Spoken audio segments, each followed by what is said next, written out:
मेरे कहानी channel Anshika voice Hindi में आपका स्वागत है।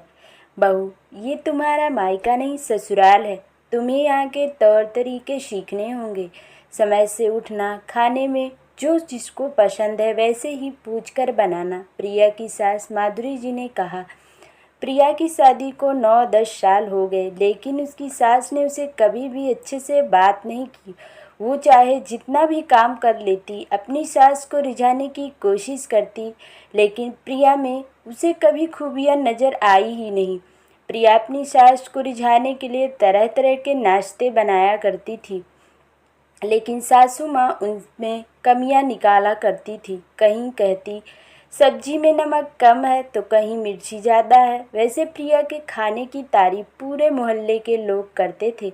जो भी उसके हाथ का खाना खाता था बिना तारीफ किए नहीं रह पाता था। वहीं दूसरी तरफ 6 महीने की देवरानी को आए हुए था। सासू माँ उसे सिर पर चढ़ाकर रखती थी। उनका जब मन करता वो उठती, जो मन करता खाती, जो मन करता बनाती। और प्रिया तो मानो इस घर की नौकरानी ही है। बस इतनी थी कि प्रिया के पति थोड़ा कम कमाते थे और देवर जी का अपना बिजनेस था।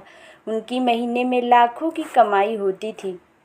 देवरानी तो वेस्टर्न भी पहन लेती थी, तो सासू माँ उनको कुछ नहीं बोलती थी। लेकिन एक दिन जब प्रिया ने सलवार कमीज क्या पहन लिया, सासू माँ ने पूरे घर को सिर पर उठा लिया, अपने बेटे तक को नहीं छोड़ा।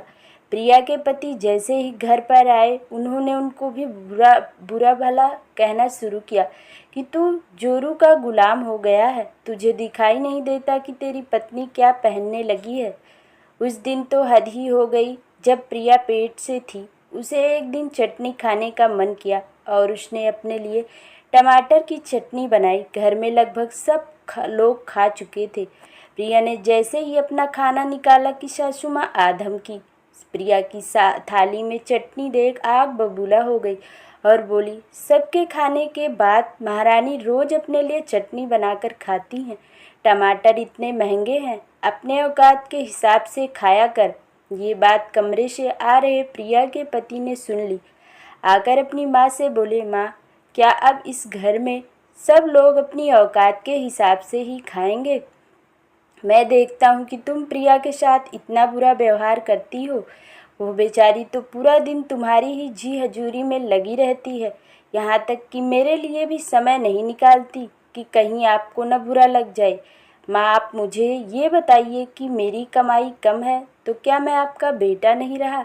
माधुरी जी एकदम चुपचाप अपने बेटे का चेहरा निहारती रही। तभी प्रिया के पति प्रिया के आंसू पोंछते हुए बोले, प्रिया, अब तुम्हें ये सब सहने की ज़रूरत नहीं है। अब हम इस घर में 1 मिनट भी नहीं रहेंगे। मेरी थोड़ी कमाई क्यों ना हो, पर मैं तुम्हें खुश रखूँगा और अब तुम मेरी जिम्मेदारी हो। मैं तुम्हारी आंखों में कभी आंसू नहीं आने दूंगा। प्रिया की सास माधुरी जी आंखें खुल चुकी थी। वह अपने बेटे और बहू से माफ़ी मांग कर बोली, बेटा, मुझे माफ़ कर दो, मुझसे गलती हो गई। मेरी आंखों पर पट्टी पड़ी थी, वह तुमने उतार दी। अब मैं किसी में भेदभाव नहीं करूँगी। और प्रिया, तुम्हें जो मन करे वो खाओ, जो मन करे पहनो।